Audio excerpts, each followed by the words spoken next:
Lecture number 230 سیرت النبی صلی اللہ علیہ وآلہ وسلم، غزوہ طائف کا ہم بیان کر رہے ہیں۔ آپ صلی اللہ علیہ وآلہ وسلم جو ہے وہ واپس آ چکے ہیں، طائف فتح نہیں ہوا۔ پھر آپ نے مال غنیمت کو تقسیم کیا۔ آپ نے 1 مہینہ انتظار کیا ہے قبیلہ حوازن کا کہ چلو وہ آئیں مجھ سے اپیل کریں تو میں ان کو واپس کر دوں، لیکن وہ نہیں آئے تو آپ نے نہ پھر مال غنیمت بھی اور عورتوں اور بچوں کو بھی تقسیم کر دیا۔ اب تقسیم کے درمیان میں نا کچھ واقعات پیش آئے ہیں۔ منافقین بھی تھے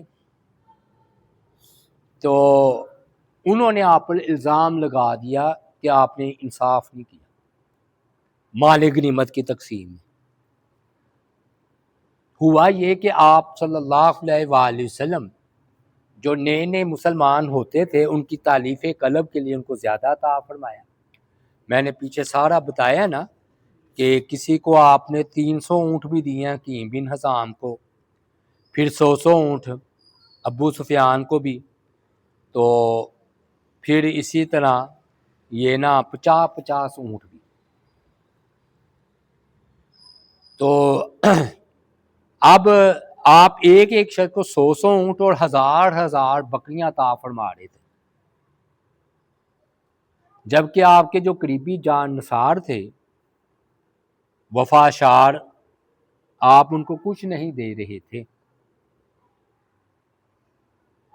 ابھی اہل ایمان نے شکوہ نہیں کیا تھا، ان کے دل میں بھی شکوہ آیا، لیکن وہ بعد میں بات کریں گے۔ منافقین وہ سانپ کی طرح باہر نکل آئے اور انہوں نے نبی علیہ السلام کی عادلانہ تقسیم پر اعتراض کر دیا۔ چنانچہ یہ راوی عبداللہ بن مسعود وہ فرماتے ہیں نبی علیہ السلام نے حنین کی غنیمتوں میں سے خصوصی افراد کو زیادہ نوازا ان کی تالیف قلب کے لیے۔ اقرا بن حابس عینیہ کو 100 اونٹ دیے۔ اسی طرح قریشی سرداروں کو بھی 100 اونٹ دیے۔ آپ کی یہ نوازش دیکھ کرنا ایک منافق کہنے لگا اللہ کی قسم یہ عادلانہ تقسیم نہیں ہے، یہ منافق تھا دیکھیے، اور یہ اللہ کی رضا کا باعث نہیں۔ میں نے کہا عبداللہ بن مسعود کہنے لگے تمہاری یہ بات میں نبی علیہ السلام تک پہنچاؤں گا۔ چنانچہ میں آپ کی خدمت میں حاضر ہوا اور معتب منافق کی بات آپ تک پہنچا دی کہ معتب جو ہے وہ کہہ رہا ہے کہ یہ عادلانہ تقسیم نہیں ہے، عدل نہیں ہے، بے انصافی ہو رہی ہے۔ سنتے ہی آپ کا چہرہ مبارک غصے سے سرخ ہو گیا، اتنا غصہ آیا، کہتے مجھے ندامت ہونا شروع ہو گئی کہ میں نے خام خواہ آپ کو تکلیف دی، میں آپ تک یہ بات نہ پہنچاتا کہ آپ کو اتنی تکلیف ہوئی ہے۔ پھر آپ نے فرمایا کہ اگر اللہ اور اس کا رسول عدل نہیں کرے گا تو پھر کون کرے گا؟ یعنی کہ اللہ اور رسول عدل نہیں کریں گے تو اللہ اور رسول کے بعد ہے کون جو عدل کرے؟ پھر آپ نے اپنے آپ کو نا تسلی دیتے ہوئے موسیٰ علیہ السلام کی کو یاد کیا، فرمایا اللہ تعالیٰ موسیٰ علیہ السلام پر رحم فرمائے، انہیں اس سے بھی زیادہ تکلیف دی گئی تھی، انہوں نے صبر کیا، میں بھی صبر کرتا ہوں۔ دیکھیں اچھا، یہ ہوتا ہے پیغمبروں کا آپس میں برادرانہ، کہ آپ نے نا اپنے آپ کو تسلی دینے کے لیے موسیٰ علیہ السلام کو یاد کیا۔ ان کی قوم بڑی بدبخت تھی نا بنی اسرائیل، تو میں نے یہ سن کر تہیہ کر لیا کہ آئندہ منافقین کی بات آپ تک نہیں پہنچاؤں گا۔ عبداللہ بن واقعی نا بعض اوقات ایسا ہوتا ہے بات سچ ہوتی ہے، لیکن سامنے والے کو نا تکلیف دے جاتی، وہ کر بھی کیا سکتے ہیں؟ مگر اگر اس نے بات کہی ہے تو آپ کیا کہہ سکتے ہیں؟ تو وہاں پر نا دوسرے مومنین مجاہدین کو بھی تکلیف ہوئی، تو چنانچہ جابر بن عبداللہ بیان کرتے ہیں کہ نبی علیہ السلام جرانہ میں تشریف فرما تھے، ادھر آپ نے غنیمتیں تقسیم کی تھی نا، تو بلال رضی اللہ تعالیٰ انہوں نے چادر بچھائی ہوئی تھی، اس میں ڈھیر ساری چاندی رکھی ہوئی تھی جو آپ تقسیم کر رہے تھے۔ اس دوران میں نا ذوالخو بصرہ تیمی آیا اور کہنے لگا اے محمد عدل کرو۔ آپ نے اس کا اطلاع سن کر فرمایا یہ کوئی دوسرا منافق ہوگا، آپ کے سامنے اس نے کہا، تو فرمایا برباد ہو جائے تو اگر میں عدل نہیں کروں گا، تو اگر میں نے عدل نہ کیا تو میری ساری محنت رائے گا گئی اور میں نے خسارہ پایا۔ حضرت عمر سن رہے تھے یہ بات، انہوں نے کہا اللہ کے رسول صلی اللہ علیہ وآلہ وسلم اجازت ہو تو میں اس منافق کی گردن اتار دوں؟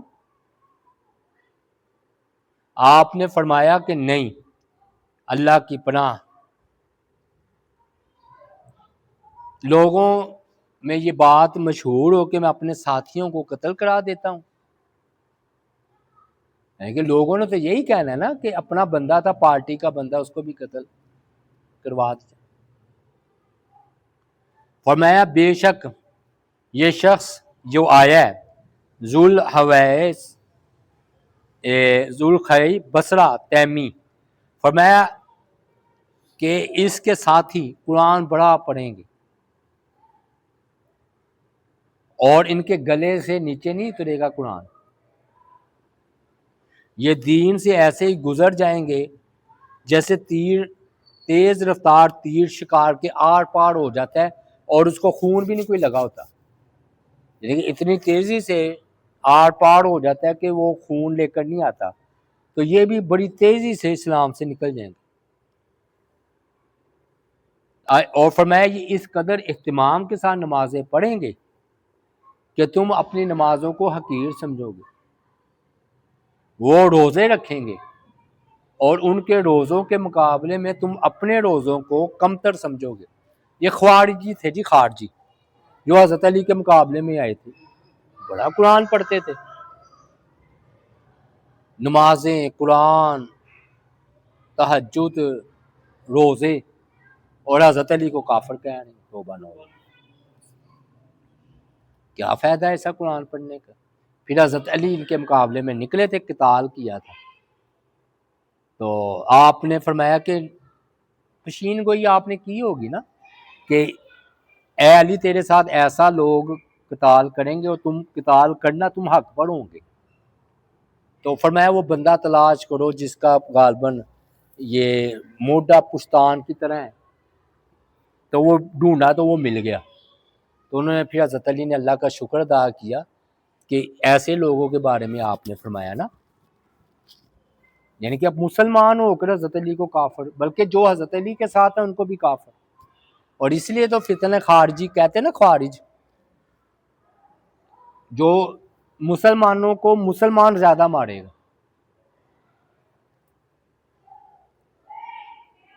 تو بہرحال آپ نے پھر فرمایا، یہ پیٹ پھیر کر جا رہا تھا نا، تو آپ نے اس کے بارے میں پشین گوئی کی، اور ایسے ہی ہوا۔ یہ حدیث ہے جی صحیح مسلم کی،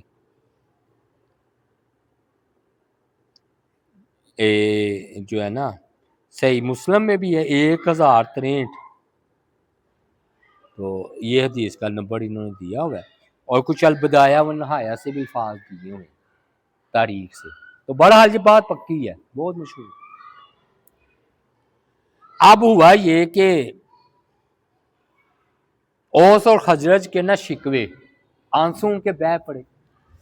ہوا یہ کہ اللہ تعالیٰ نے انصار کی بڑی تعریف کی ہے سورہ حشر میں کہ یہ اپنی خواہشات کو پر مہاجرین کی خواہشات کو ترجیح دیتے ہیں،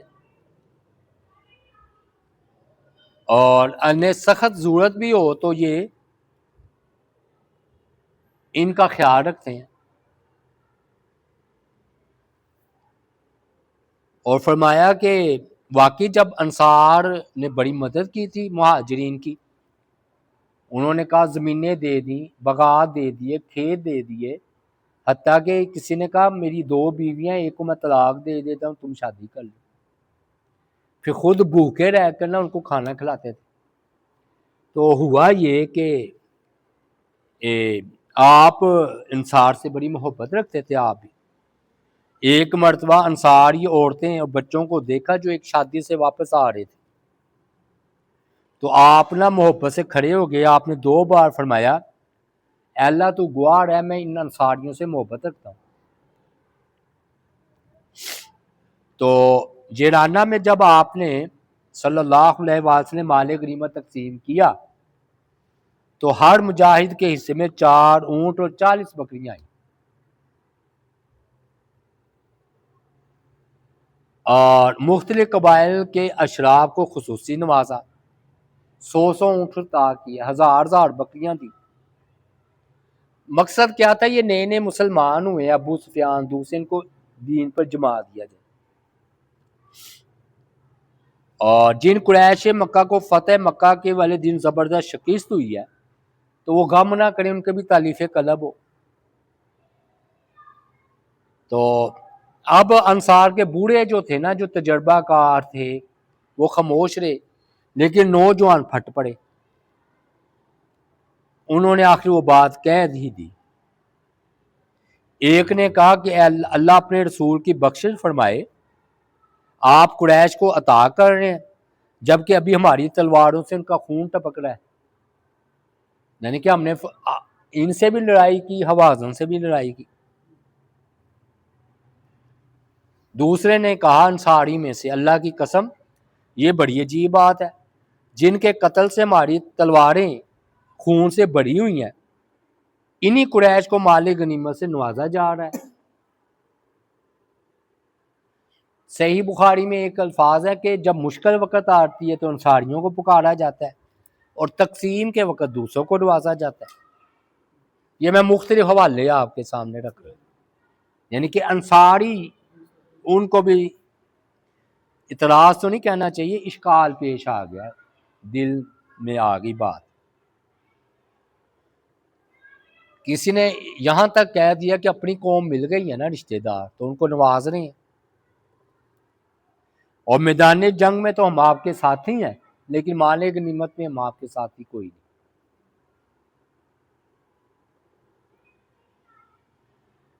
اور کاش ہمیں معلوم ہوتا ہے یہ تقسیم کس طرح ہو رہی ہے۔ اگر اللہ کے حکم سے ہو رہی ہے تو ہم صبر کرتے ہیں، اور اگر آپ اپنے اجتہاد کی بنیاد پر کر رہے ہیں تو ہم اپنا حصہ لے کر رہیں گے۔ اب یہ میں نے نا زیادہ باتیں ہوئی ہیں، میں نے آپ کو مختصر بیان کر دیا، یعنی کہ انصار میں سے بھی شور اٹھا۔ نبی علیہ الصلوۃ والسلام کو اپنے جان نثاروں، اپنے، وہ تو منافق تھے نا جو بات کر رہے تھے، یہ تو اپنے تھے، آپ کو نا دلی غم ہوا۔ اسی دوران انصار کے نا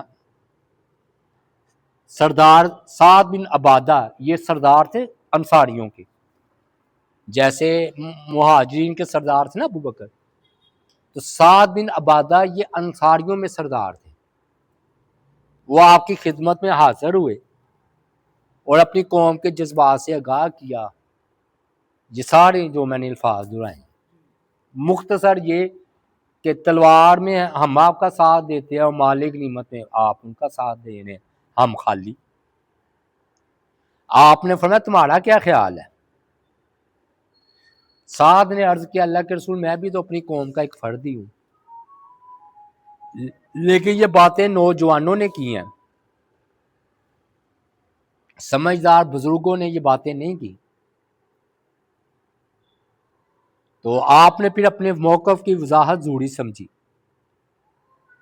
تاکہ ان کے دل محبت سے آباد رہیں. آپ نے فرمایا تم ایسا کرو کہ سب انصاریوں کو اکٹھا کرو.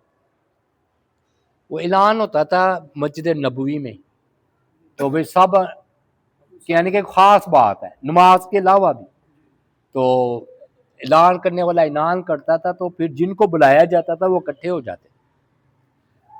تو وہ پھر نا ایک بہت نئی خیمے میں اکٹھا کیا مسجد نبوی نے، بہت بڑے خیمے میں نا انصاریوں کو اکٹھا کیا. ان کے بڑے آئے ہوں گے بزرگ صاحب رائے. آپ نے نا پھر خطبہ دیا، اللہ تعالیٰ کی حمد و ثنا بیان کی. فرمایا اے انصار کی جماعت، مجھے تمہارے جذبات کا علم ہو گیا ہے، تم نے میری تقسیم کو بہت محسوس کیا ہے. کیا ایسا نہیں ہو سکتا؟ تم بتاؤ جب تم گمراہ تھے تو اللہ تعالیٰ نے میرے ذریعے تمہیں ہدایت نہیں دی. تم فقیر تھے، میری وجہ سے زیادہ غنی نہیں ہوگے. تم ایک دوسرے کے دشمن تھے، اوس اور خزرج کی لڑائی رہتی تھی، اللہ تعالیٰ نے تمہاری وجہ سے وہ لڑائیاں ختم کر کے تمہارے دل نہیں جوڑ دی. تو جان نثاروں نے عرض کیا کہ آپ بالکل سچ فرما رہے ہیں کہ آپ کی وجہ سے جنگیں ختم ہو گئی، ہم پہلے غریب تھے اب اس سے زیادہ امیر ہیں، اور سب سے بڑی بات کہ اللہ تعالیٰ نے ہمیں ہدایت سے نوازا ہے. تو فرمایا جماعت انصار بولو، جواب دو. انصار نے پھر عرض کی اللہ کے رسول ہم کیا جواب دیں؟ اللہ اور اس کے رسول کے احسانات ہم پر بہت زیادہ ہیں. آپ نے فرمایا تم کہنا چاہو تو کہہ دو. اب آپ نے ان کی بات کی، یہ ہوتا ہے کہ ایمان فیصلہ ہے. آپ نے فرمایا تم بھی کہو، میں نے کہا ہے نا تو تم بھی کہو کہ جب آپ اے نبی علیہ السلام میں جب تمہارے پاس آیا تو تم کہو کہ آپ کی قوم نے آپ کو جٹلایا تھا تو ہم نے آپ کی تصدیق کی تھی، یعنی کہ پناہ دی تھی،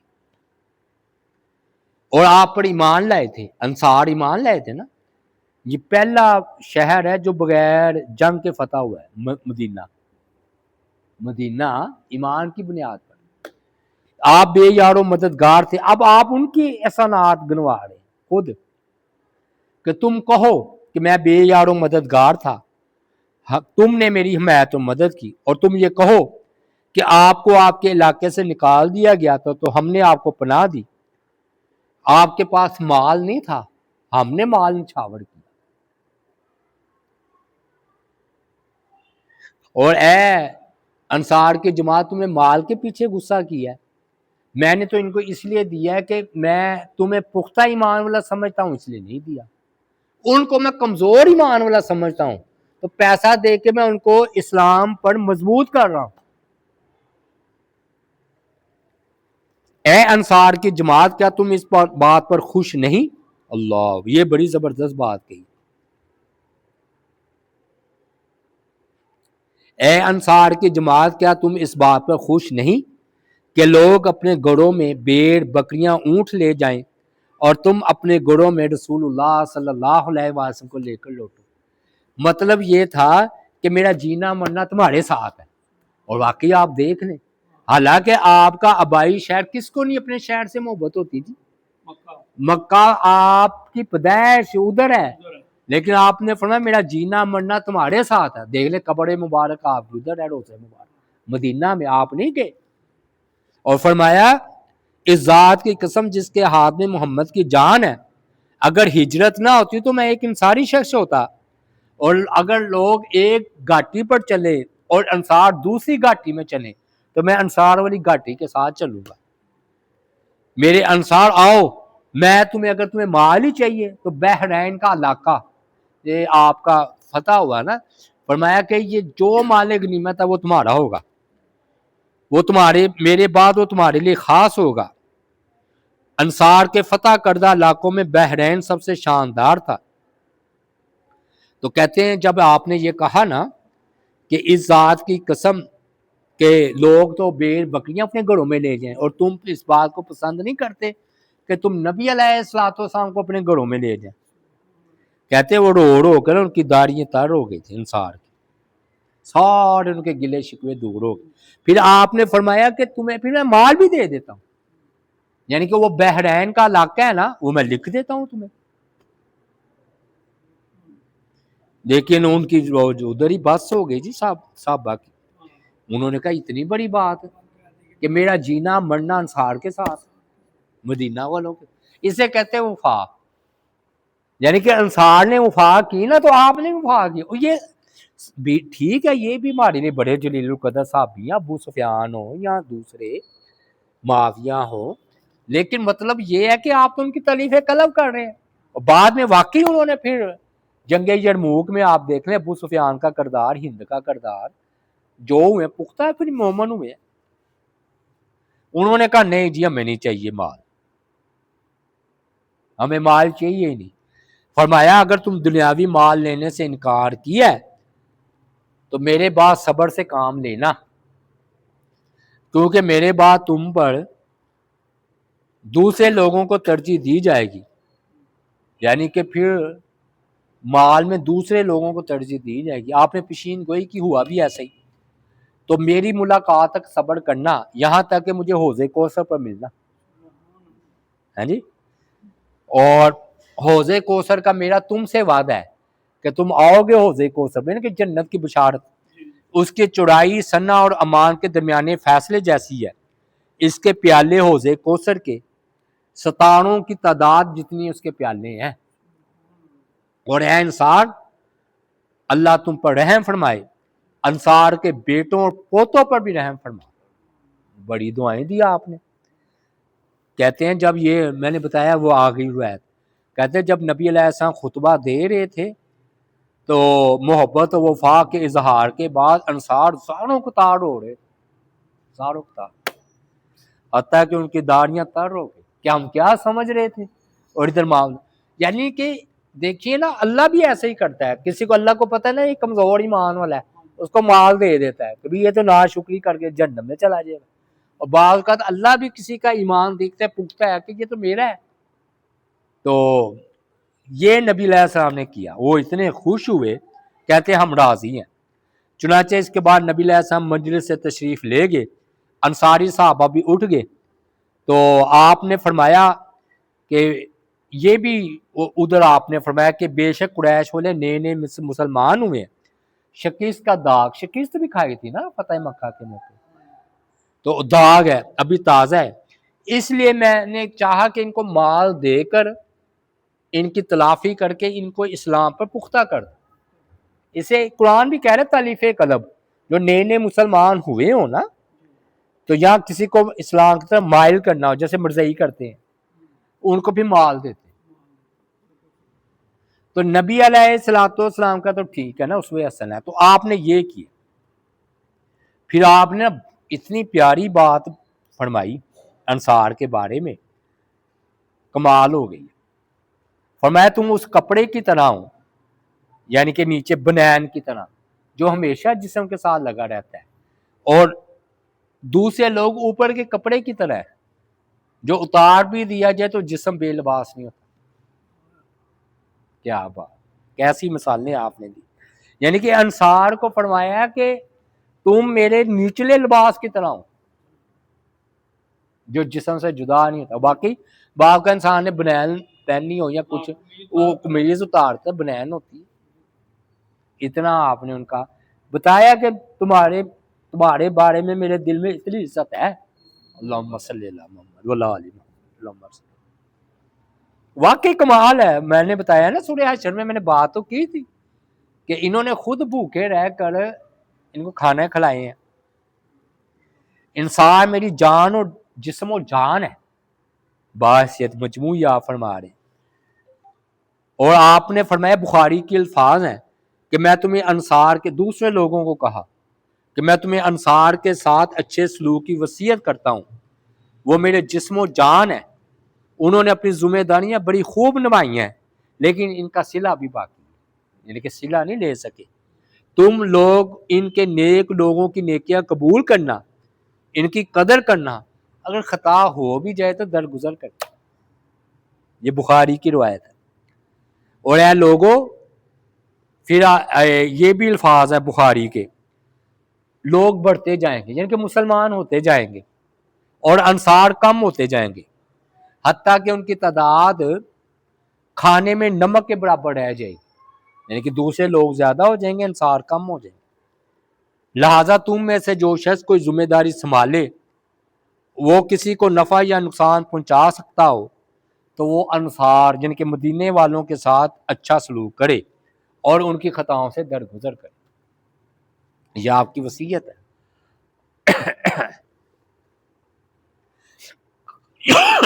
مطلب یہ ہے موتی پرو جتنے انہوں نے شکایتیں کی نبی علیہ الصلوۃ والسلام نے انتہا. اور دیکھیں آپ سچے ہیں, یعنی کہ آپ کی بات جو ہے کیسی بات ہے, آپ نے فرمایا میرا جینا مرنا, یعنی کہ ہم سچائی دیکھ رہے ہیں. ایک تو حوض کوثر پر دیکھیں گے نا, وہ بندہ کہہ سکتا ہے کہ آخرت آئے گی, فرمایا تم حوض کوثر میں میرے پاس آؤ گے, پہلے آؤ گے یا مہاجرین بعد میں آئیں گے وہ تو علم نہیں, لیکن تم آؤ گے میرے ساتھ, ادھر ملاقات کرو گے. اور یہ تو سچی بات ہے نا, واقعی آپ کی قبر مبارک مدینہ میں. حالانکہ میرے خیال میں جہاں بندے نے اپنا, یا امریکہ چلا جائے نا تو کہتا ہے میں نے وہ پنڈ آنا جہاں میڈم ٹر کر رہے ہیں, اپنے علاقے سے پیار ہوتا ہے, کہتا ہے بڑھاپا میں ادھر گزاروں گا, حالانکہ ادھر بیت اللہ ہے, لیکن نہیں آیا. اللہ, کچھ دیہاتیوں کی تھوڑی سی بے ادبی بھی ہوئی ہے, وہ ہم بات کر کے اپنی بات کو سمیٹتے ہیں. اچھا یہ نا خانہ بدوش ہوتے ہیں قبائلی, خانہ بدوش اسے کہتے ہیں ایک جگہ یہ قیام نہیں کرتے, جہاں پانی نظر آیا کھانا تو ادھر ہی قیام کرتے. اسے بدو کہہ لیں, دیہاتی کہہ لیں. یہ کسی معاشرے کے مستقل رکن نہیں ہوتے, یعنی کہ یہ فلان جگہ کے رہنے والے, وہ ان کا گھومنا پھرنا معاملہ ہوتا ہے, اور نہ یہ معاشرتی آداب سے واقف ہوتے ہیں. ہاں چونکہ یہ در بر پھرتے ہیں تو یہ نا سخت مزاج ہوتے ہیں, یعنی کہ سفر کی سختیاں برداشت کر کر کے نا, ہاں گیلے گئے چگیاں والوں کے. تو آپ نا بڑے حکیم تھے, ان بدوؤں کے مطابق نا دیہاتیوں کے ساتھ انہی مزاج کے مطابق بات کرتے تھے, اور آپ جب ان کو دیتے تھے تو نرمی کرتے تھے.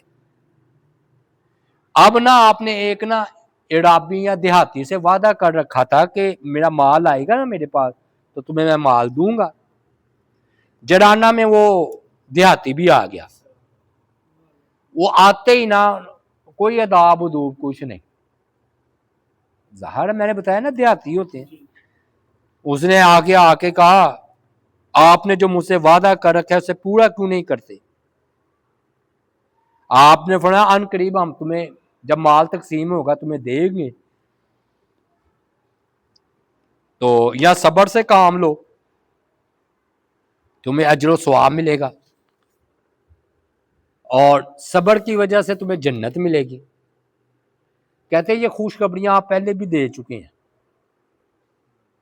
مجھے مال دیجیے مال. دیہاتی تھا وہی میں نے آپ کو کہا تھا. نبی علیہ الصلوۃ والسلام کو اس کی یہ بات ناگوار گزری, آپ نے تو کبھی بخل سے کام لیا ہی نہیں تھا, آپ کے پاس جو کچھ ہوتا آپ دل کھول کر خرچ کر دیتے تھے.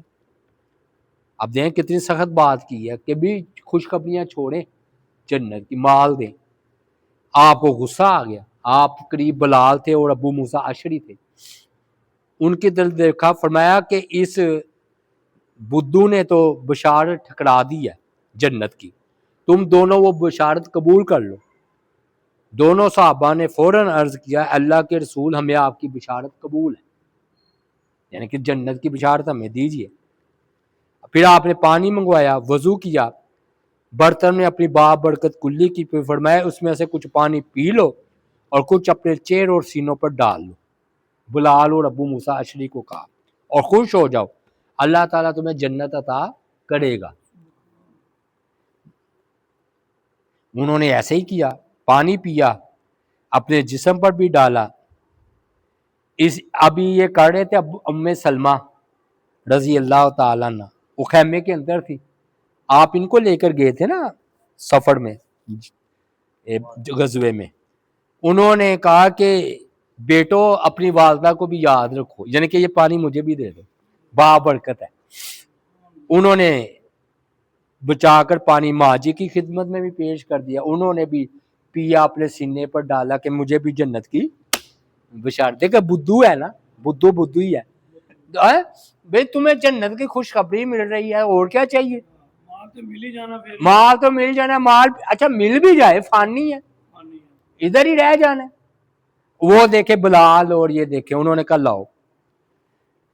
تو اسی طرح نا فرماتے ہیں کہ میں نبی کریم صلی اللہ علیہ وسلم کے ساتھ جا رہا تھا، تو انس بن مالک بیان کرتے ہیں آپ نے نا نجران شہر کی بنی ہوئی چادر اوڑھ رکھی تھی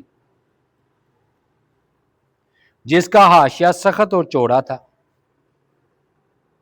اتنے میں ایک دیہاتی نے آپ کو گھیر لیا اور آپ کو چادر پکڑ کر اتنا زور سے کھینچا کہ آپ کے شان مبارک پر چادر کا نشان پڑ گیا، لیکن وہ اجڑ دیہاتی اپنی سنائی جا رہا تھا۔ اس نے کہا اللہ تعالیٰ نے جو آپ کو مال دیا نا بدتمیزی والے انداز میں، مجھے بھی دیجیے، لیکن آپ نے اس کی حرکت پہ مسکرا دی، حالانکہ آپ کے نا ادھر نشان پڑ گیا تھا چادر کا۔ فرمایا اس کو دو، انہوں نے پھر دیے، دے دیا مال، حالانکہ بے ادبی سے مانگا ہے، ادب سے نہیں مانگا، یعنی کہ چادر پکڑ کر گھسیٹی ہے کہ مجھے مال دو، بے ادبی والا انداز ہے۔ بات میں سمجھا پا رہا ہوں کہ نہیں؟ ایک ہوتا ہے مانگنے کے آداب، بندہ عرض کرتا ہے، وہ کہہ رہا ہے مجھے دو، پھر آپ کی چادر پکڑ لی، گھسیٹا ہے آپ کو، اور آپ کے نا ادھر نشان پڑ گیا، پھر بھی آپ مسکرا پڑے کہ دیہاتی ہے، پر میں اس کو مال دے دوں۔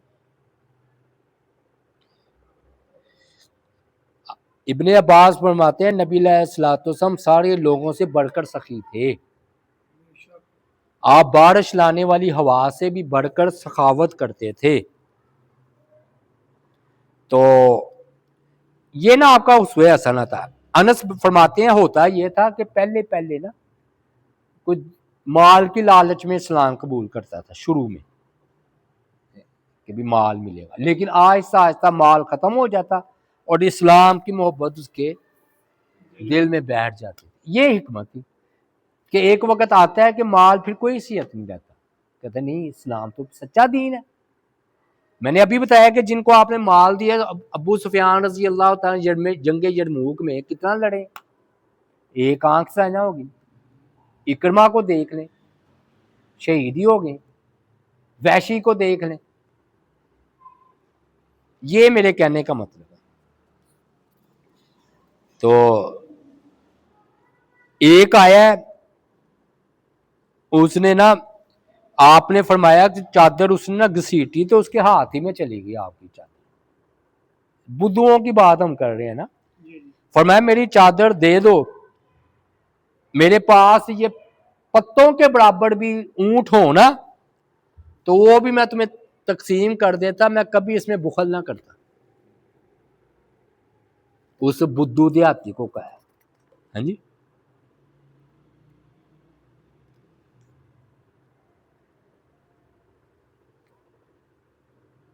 اور ایک اور صحابی ہیں جو ایل ان کا نام ہے، تو ان کے نا وہ احد میں شرکت بھی کر چکے تھے، بنو قریظہ کے محاصرے میں ان کی ایک آنکھ بھی ضائع ہو چکی تھی،